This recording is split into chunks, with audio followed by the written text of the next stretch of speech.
Lamont Roach was robbed. That's what I hear a lot of y'all saying on the internet when it comes down to the fight between Gervonta Tank Davis and Lamont Roach that took place on Saturday night in Brooklyn, New York. It was a back and forth contest, a great fight. However, for all the people saying that Roach should have won a decision, I think that's complete BS. I think Roach did an amazing job.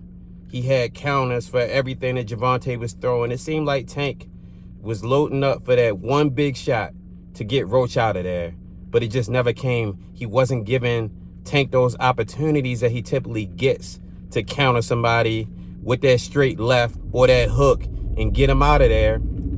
And it was a boxing match. It was a boxing match, but Tank showed on Saturday that he can box with the best of them too. Now, we're used to seeing his fights in a knockout. I mean, he had the highest KO percentage of any heavyweight or any titleist, period, at any weight going into the fight. This didn't end in a knockout. This ended in a 12-round decision, majority decision, because one judge had it, 115, 112 for a Tank, and the other two judges had a draw, so they ended up ruling it a draw. I think it's good for boxing that there's competition out there for Tank, and it's not always the big names. We were expecting maybe Shakur Stevenson or Devin Haney to be the first one to really give Gervonta a challenge. And I'm actually riding by Gervonta neighborhood right now. That's a crazy thing, you know. His Baltimore neighborhood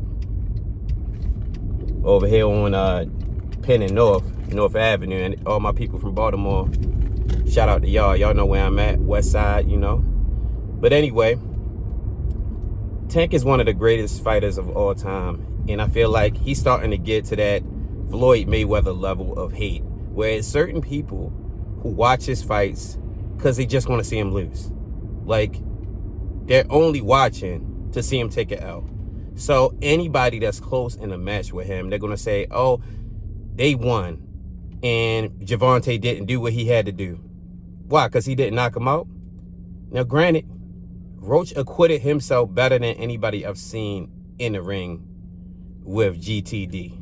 You know, I've never seen anybody give Tank that type of challenge, even though the Barrios fight was a tough fight. That was a few years ago. I think Gervonta moved up to 140 in that one, and, you know, Barrios was a bigger guy. I'm trying to think of any more that I can think of. The Pitbull Cruz fight was a very tough fight for Tank as well. I think he injured his hand during the match, or, you know, something where he didn't have the same power that we're typically used to seeing in that one. But those are the only two fights that I can think of before this one where Gervonta was given a real challenge. And shout out to Lamont Roach, man. Shout out to Roach, because this is a guy from DC. This is a guy who sparred Tank many, many times, who knows his style, who knows his strengths, who knows his weaknesses, and he exploited a lot of things that you haven't seen any other fighters do when they're in the ring with Gervonta. So it's going to be interesting to see how Tank bounces back from this. I think an immediate rematch has to take place, and I think that Gervonta needs to knock this nigga out, man. You got knocked the fuck out, man! Roach was talking, you know, I knew I could do it. Everybody doubted me. The whole world said I couldn't hang with him. People were picking me to lose in 4 or 5 rounds, just disrespecting the type of fighter, the type of competitor I am. And I get that.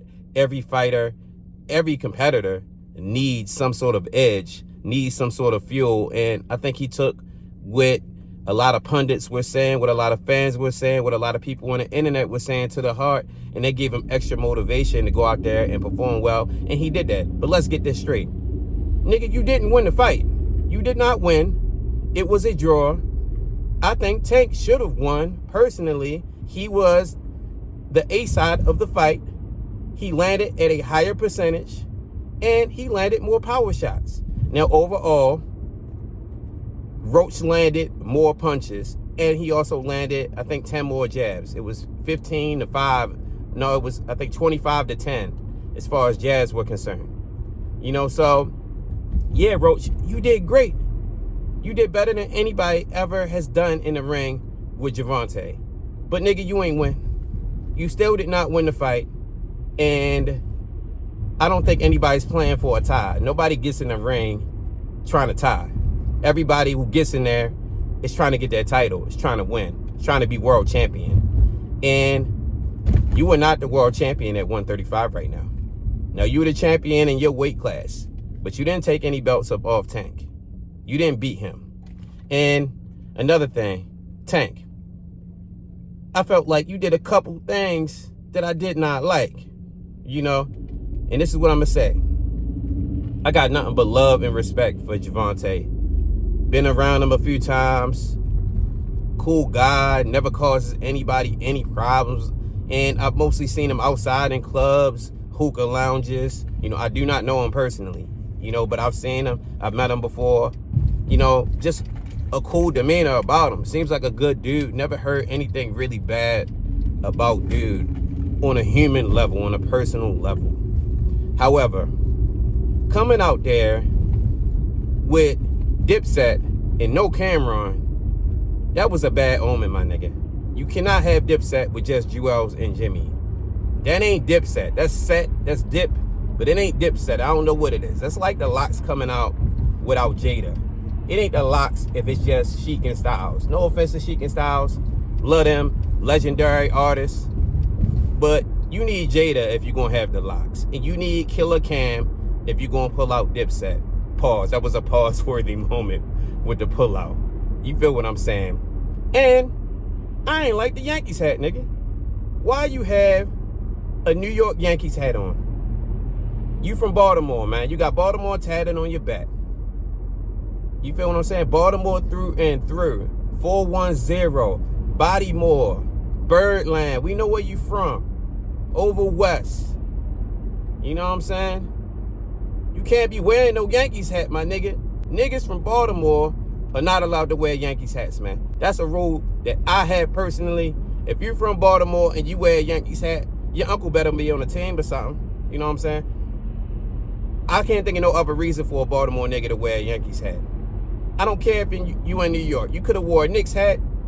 You could have even wore a Mets hat and I would have been cool with that. But that Yankee hat, yo, you can't wear that, bruh. You know what I'm saying, shorty? You don't do that, fam. You know what I'm saying? We from Baltimore, dummy. Baltimore niggas do not get to wear Yankees hats. And those things happen before the fight, my nigga. And this whole thing about the grease in his eye, first of all, I don't have cornrows.